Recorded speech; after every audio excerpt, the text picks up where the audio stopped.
of usually 12, it's 3 milligrams or 12 milligram tablets, and you can get ivermectin sent over to you as well. That's widely available. In fact, I understand the Bangladeshi or Indian authorities are dishing this stuff out for free. Yeah. They're banning ivermectin, the EU. Yes, they are. Imagine that. I'm under one. So you can get it any time you want, and it's very straightforward. And by the way, wormwood, which is the basis of ivermectin, and this is what the herbalist was using 2 to 3 grams of wormwood a day, along with a concoction of astragalus and echinacea for doing that, changing the diet out. He was showing his progress charts. As the weeks went by, these people, their tumours were going away.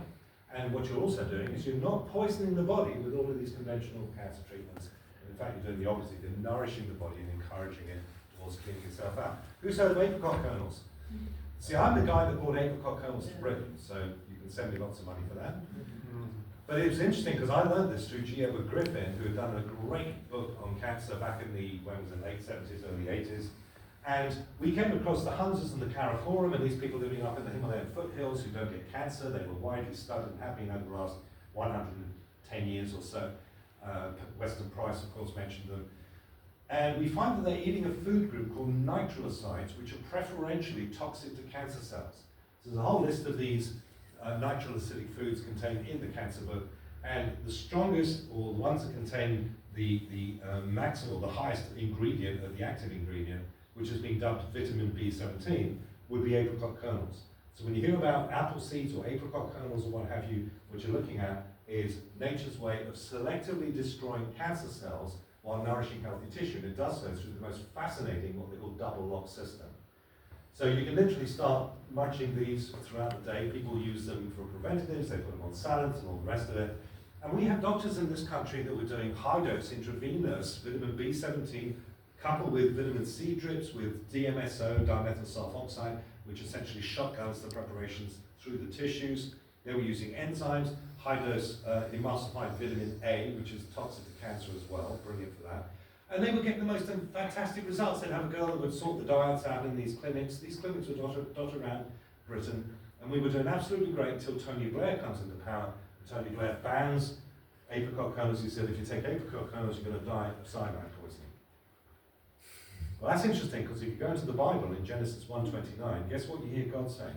Eat the seeds of the common fruits. To you they shall be as food. Tony Blair says, no, if you do that, you're going to die of cyanide poisoning, putting you in the terrifying position of wondering whether to believe God or Tony Blair.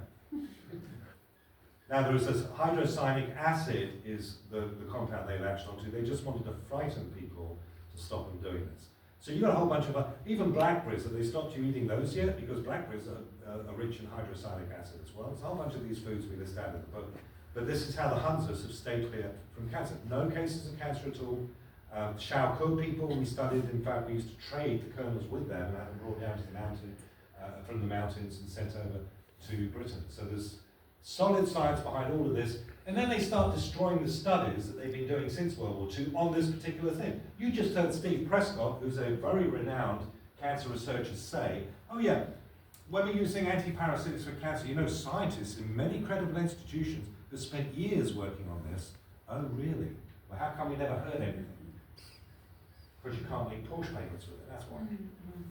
You understand? So it's the same old stuff. These people are criminals and they need to be brought to book. Speaking of books, this book is a technical manual. We've done it for doctors and scientists, and this contains all of the studies going back 50, 60 years on high-dose hydrocyanic acid supplementation for cancer patients that they were trying to destroy this information. It's very technical. You essentially don't want to buy this book if you're not a scientist. So we've done it really to preserve those studies. Who's heard of Essiac tea? Okay, so this is an Ojibwe Indian recipe. Came out of Canada, the Ojibwe is up there, used to use it and still do, and it was named Essiac after Nurse Renee Case, it's her name backwards, and she used it to cure loads of cancer patients, became very famous and still is.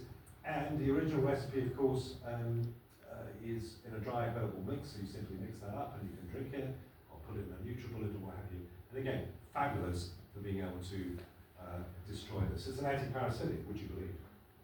High dose vitamin C we use for this as well. High doses You know, you work alongside doctors that are giving massive doses of vitamin C in drips for cancer patients. So they'll start you off at 30 grams, bump it up to 70 grams, 100 grams sometimes. Professor Ian Brighthoe became famous for putting 1/4 kilo of vitamin C through a cancer patient in 24 hours. And was getting the most spectacular results until the Australian government shut him down. You understand the real battle here, don't you? So that's what we talk about exercise kills cancer because it wrecks the fermentation system that cancer depends on to thrive by pumping oxygen. Remember, fermentation has to be, going back to Wahlberg, has to be operating in the relative absence of oxygen. It's better than sugar in the relative absence of oxygen.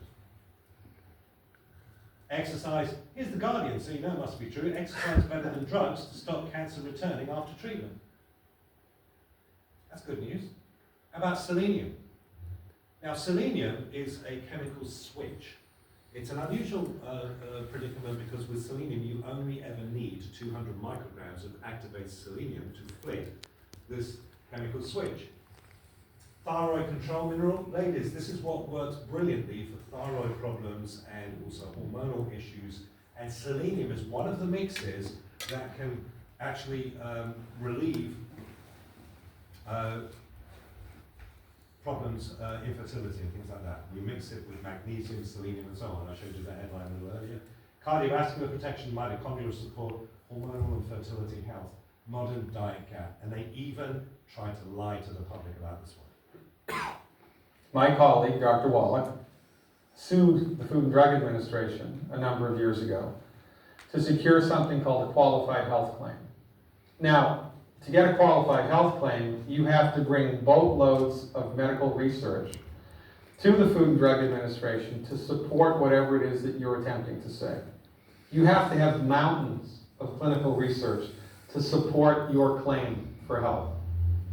Dr. Wallach was able to do that. He sued the Food and Drug Administration successfully so that we can say in a public forum, supplementation with the mineral selenium at 200 micrograms a day reduces the occurrence of breast cancer by 82%. Reduces the occurrence of lung cancer, even if you're a smoker, by 30%, I believe. Reduces the occurrence of colon cancer by 50-something%, reduces the occurrence of prostate cancer by 60-something%. How many more tools do you want for cancer? Because there's a lot of them, but you're getting the picture here. There's all sorts of things you can do. So a lot of people just get paralyzed into inaction when they get a cancer diagnosis. No, this is when you spring into action and start getting this thing sorted out. Here's the thing I was mentioning earlier. Groundbreaking study shows 100% success rate, which by the way you almost never get in the study. 100% success rate, magnesium and selenium supplementation in treating unexplained infertility. You need to be using selenamethionine, and this works best with vitamins A, C, and E. So selenium ACE plus is going to be the ideal form in which you take this in. And again, you must be using the activated form of this.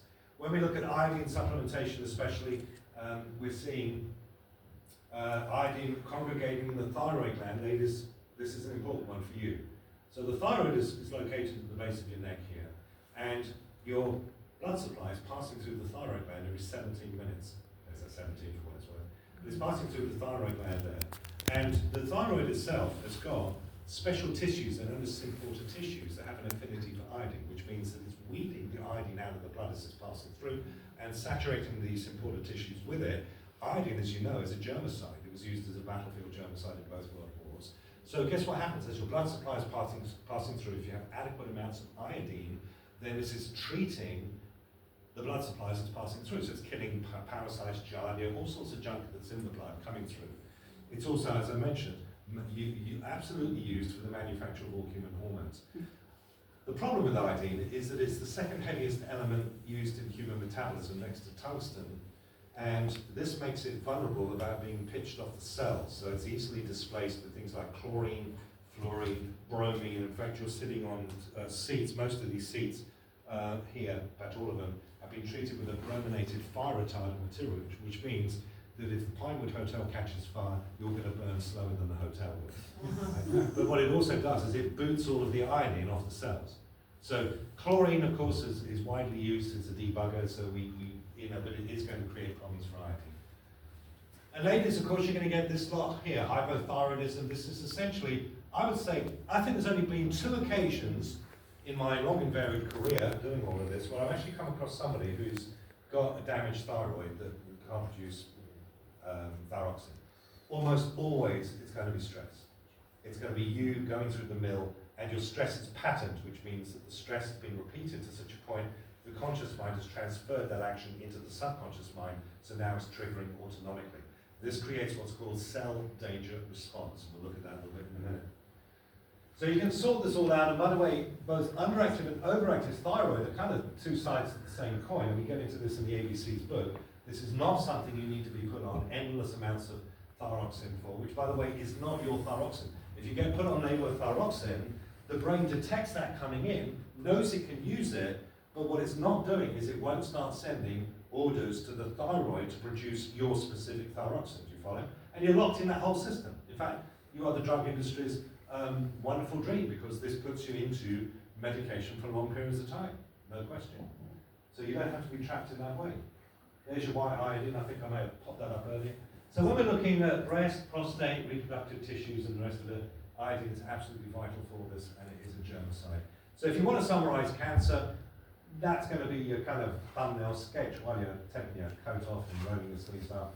Change the diet, start getting some supplementation in there, get busy. And by the way, it's not just what you do, it's what you stop doing. If you're not going to poison yourself with chemotherapy and radiation.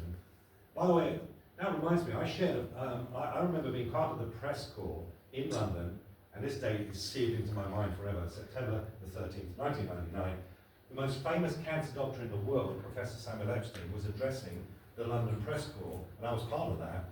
And he came out, he dropped a stunner. He said, you cannot show me a single study that shows that chemotherapy, radiation, or surgery extends life in the major epithelial cancers, which is 80% of the cancers. Not a single study. And yet millions, if not now billions, are being made poisoning people with these. Cancer is a serious business, so you need some serious medicine to fix it. Never forgot that. Never forgot that. That's cancer for you. Let's look at a couple of others. Just kind of getting you limbered up to the idea of how we approach these things. How about digestive disorders? This is a big one. Crohn's, IBS, ulcerative colitis, leaky gut, Helicobacter pylori, false appendicitis pain, diverticulosis, diverticulitis, and on and on and on. One of our favourite topics. Here are your causes: overweight, overeating, gluten damage. Now, I'm always bringing people back to focusing on modern semi-dwarf high-yield wheat. This is a hybridized wheat system, and it is toxic. Yes, the bread you're eating is made with, pretty much in all cases, is going to be made from this. It's not the biblical wheat. You know, I often get Christians will email me and say, Philip, what about give us this day our daily bread, and now you're running wheat down. It's like, yeah, it's not that stuff. That stuff back then was emmer wheat, E-M-M-E-R. Used to grow to the farmer's neck, and it was about that, the head was about that high, about that big. You look at the stuff now, we used to grow the bad stuff, right? We farmed it with pride, and it's got a fat old head like that. But you can't have a long stalk, and so it has to just clear your kneecap, and of course the problem is you can't have it on a long stalk because you can't combine men and wheat basically. So the main thing is this stuff is creating major problems. It contains a carb called amylopectin A, which breaks down into just a gush of sugar into the system. And so it's provoking all sorts of problems in the body.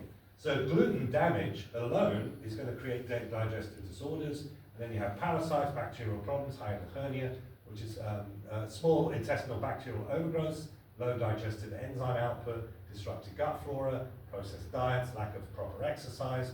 You're stressed out over a long period of time. That's that CDR thing we'll have a look at. Too much refined sugar and grains, too little fiber, dehydration, and you could even be sitting on the toilet at the wrong angle. Yeah, really. Introducing the Squatty Potty. No, Squatty Potty is not a joke. And yes, it will give you the best poop of your life, guaranteed. I don't just mean you bloated lords and hemorrhoidal ladies. I mean everyone. King, unking. King, unking. It's simple science, really.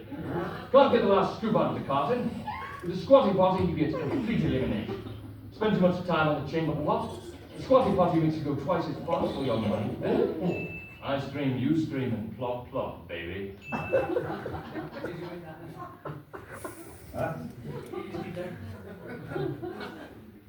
Are you selling those, Philip? Well, no, because you know what people do? They'll just get a couple of bricks and put them down there, you know. But you know what I find fascinating about this whole thing is that, you know, humans are full of pride. You know, you hear this all the time. You know, we like to think we want to sit on thrones. Well, that's why you're straining and giving and popping, you know, capillaries in your brain and all the rest of it. When really we should be squatting like the beggars we are. Anyway, that's interesting because it is a problem for a lot of people. And this brings us back to the whole thing of digestive disorders, stool consistency, constipation, and all those lovely subjects we like to talk about. And again, these are things that you don't have to suffer with and you need to sort out straightforwardly. So, let's look at arthritis. We'll just cruise through a few more of these, then we'll take the final break. What can I do about arthritis? So those are the group, you know, you notice these diseases tend to come in groups of problems like that, which tend to have common causes.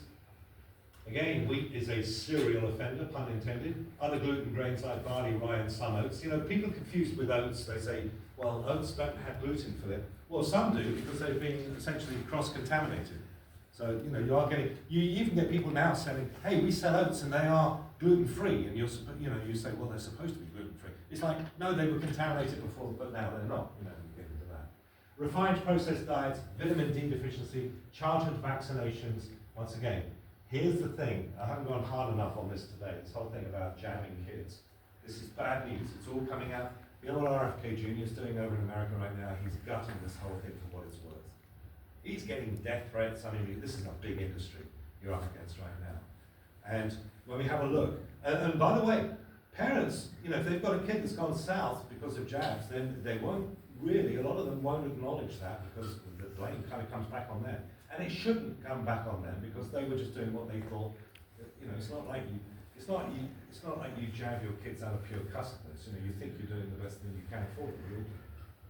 But unfortunately, the lying has been so intense, and this whole programming has been so.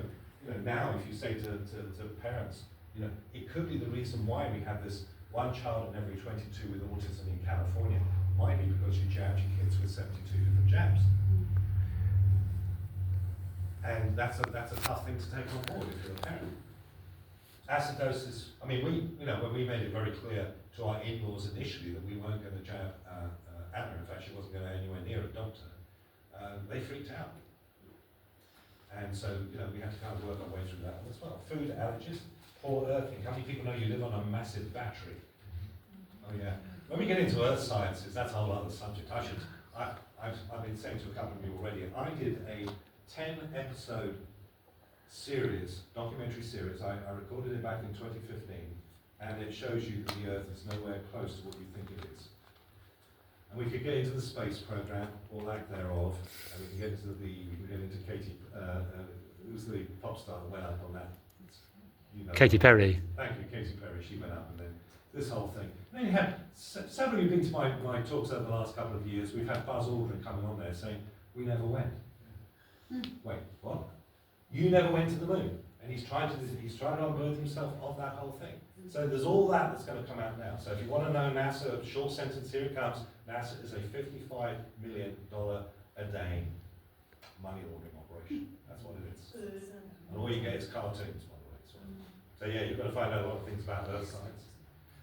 Arthritis, take action. I'll let you know when we release that 10-episode series, by the way. It's going to knock your socks off. Arthritis, take action. So we're going to, essentially we want to, what is arthritis? These things are inflammatory conditions, right? So with an inflammatory condition, you've got to deactivate, stop the body inflaming. Why is it inflaming necessarily? Well, a number of things. Could be parasites. A lot of it is just loads of sugar that's creating this whole insulin bump, that's creating problems. We would put NAC in there. NAC is basically goes through there with like essentially a flamethrower and drags everything out that could create problems of inflammatory reactions in the body. So you'd be looking at something along those lines. MSM, of course, we looked at this earlier, is ideal. It provides highly bioavailable sulfur, which is a vital building block of joints, cartilage, and what have you. So it's important to get some of that in as well. You know, when you stand back from all of these different systems, these are groups of diseases we're dealing with today. So if you kind of picture them as a wheel, the hub is inflammation. And when you look at inflammation, this word basically means the body is reacting to something it doesn't like. So you just got to you've got to solve that problem, and it's not a difficult problem to solve. Take everything back down to baseline and start again.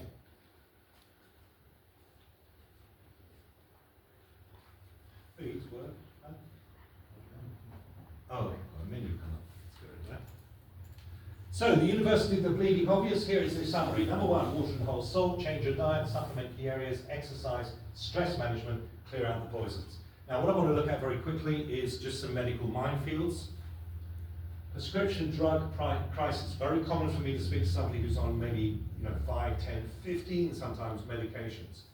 You cannot show me a single study that shows how those medications all interact with each other on one of 8 blood types.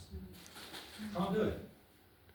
And then we have all the problems with the children as well, who are being medicalized into essentially drug addicts. Schools are drugging 6.4 million children for the crime of acting like children. As a former principal, I watch this pipeline destroy boys daily. Here's the shocking statistics. 6.4 million children on ADHD medication right now. 83% are boys, and their natural energy is criminalized. Diagnosis rates vary by 300% between states. That's crazy. And 11% of all children are now labeled as ADHD. Here's how the pipeline works. Step 1, boys show natural energy and curiosity. Step 2, teachers can't control 30 kids and they blame the child.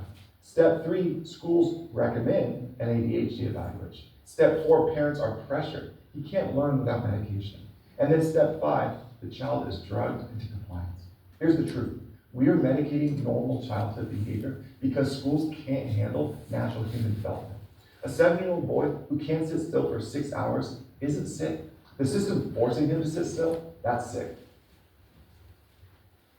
Where are the guys my age with autism? Every old folks' home should have 1 in 12.5 men standing in a corner, repetitive motion disorders, not, where are they? They don't exist. So it's a lie. It's not genetic, it's not always been here, and it's an environmental issue. And so Bobby's going to get to the bottom of it, as long as he's there long enough, and as long as people support that work. It's probably a combination of a lot of things, but vaccines, I think, given the amount of eyewitnesses I've interviewed and what we see there, it's going to be a gnashing of teeth, man. This is going to be a horrifying moment as all of this is coming to light now as we speak. And the parents are having to deal with this as well. I mean, I speak to them, virtually on a weekly basis. What can I do? My kid's gone completely out of control. And you take it through the drug history. Once again, when I was at school back in the 60s, nobody ever heard of this. I mean, there wasn't a single autistic child in all the schools I ever went to. Not a single one. And now look at it. It's off the chain. Almost everything will work again if you unplug it for a few minutes, including you. Let's look at this whole thing. Lots of people are under stress right now. This might be you. This might be people you know. They're under stress. Money is very, very tight. Phillip, I've lost the whole track on what I'm even supposed to be doing in this life. I mean, is life really just about, being born, go to college, find a job, pay off debts, climb the ladder, 2-week vacation, work 45 years and then you die? Is that it? That seems like an awful waste of time. They crank up the stress on you. You noticing that happen right now? When you look at these news reports and you go, are these people actually for real? Tossed under the bus mentally, they want you broken, they want you living in streets like this. They want you weak, dependent on the state.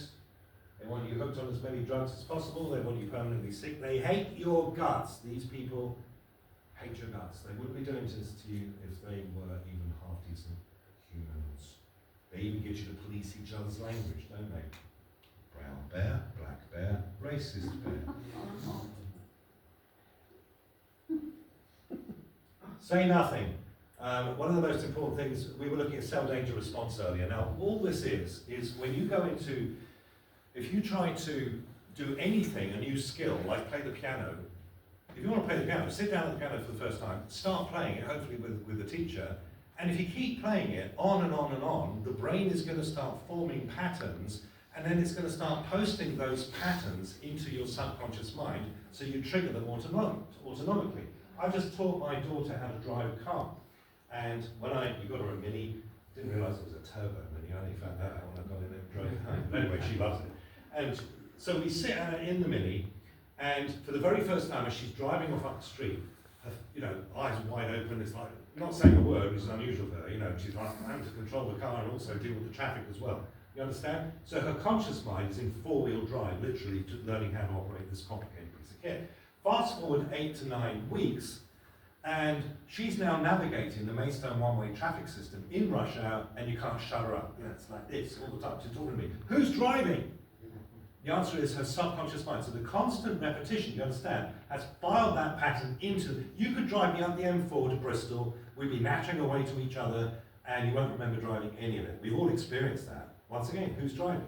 This is an amazing, complicated piece of kit. It works for you, and it works against you. So if you turn around to a kid and go, you're no bloody good, you're no bloody good, you're no bloody good, then the Pavlov period is essentially 3 to 4 weeks, and they're going to be no bloody good over that period of time. Do you follow? And this is the same problem we get with stress. Now, once again, if you were going through the Blitz in London in 1940, I were interviewing people, with this whole thing, when that whole siren goes off, and then everyone just tenses right up, the bombing's on its way, you run to the shelter. What does the body crave? Why are you hearing the bombs coming down? What are you craving for? You're craving for safety. You're craving for that other siren that goes off, which sounds different, which is the all clear, which tells you you can now come out. It's the same with us. The body will shift into defense mode. If it senses you're under attack, it's actually a defensive measure. It halts normal antigen production, triggers inflammation and isolation. This CDR system is basically at the root of things like chronic fatigue, ME, fibromyalgia, and cancer. If a doctor turns around to you and says, I'm sorry, Maureen, you've got about, 2 months to live. If Maureen believes that, she's going to go home and die 2 months to the day, God forbid, she ever disobeys her doctor, right? Essentially, it's like the old witch doctor pointing the bone at you. So this is an important thing. How do you get around this? Well, if I'm going to be facetious, go farm Christmas trees in Montana for 2 months. In other words, move yourself physically away from where all of this stress occurred, and that's going to start moving the patterns. I'll never forget my mum. You would have loved my mum. She was senior magistrate, had this cut class, upper class accent. She was very bright, taught English at A level, and as I said, she was the senior magistrate. They used to call her the hanging judge. And she was great as a mum. And when I was living in LA, she phones me up. She goes, Philip, I'm coming out to visit you for 2 weeks. I go, no, you're not. She said, what do you mean? I said, if you're going to come out, you're going to come out for 4 weeks, or you're going to stay at home. Because I knew that she needed to de-stress, right? So she agrees to the 4 weeks, comes out, and for the first 2.5, 3 weeks, she's completely uncontrollable. She's bitching out the waiters in all the restaurants. She walked across Santa Monica Boulevard in the wrong place. Now in America, you can't just cross the street where you want. That's called jaywalking, right? And there's a California highway patrolman on his bike, sees her, roars wide up and goes, oi, come here. And she turns around and goes, what did you say?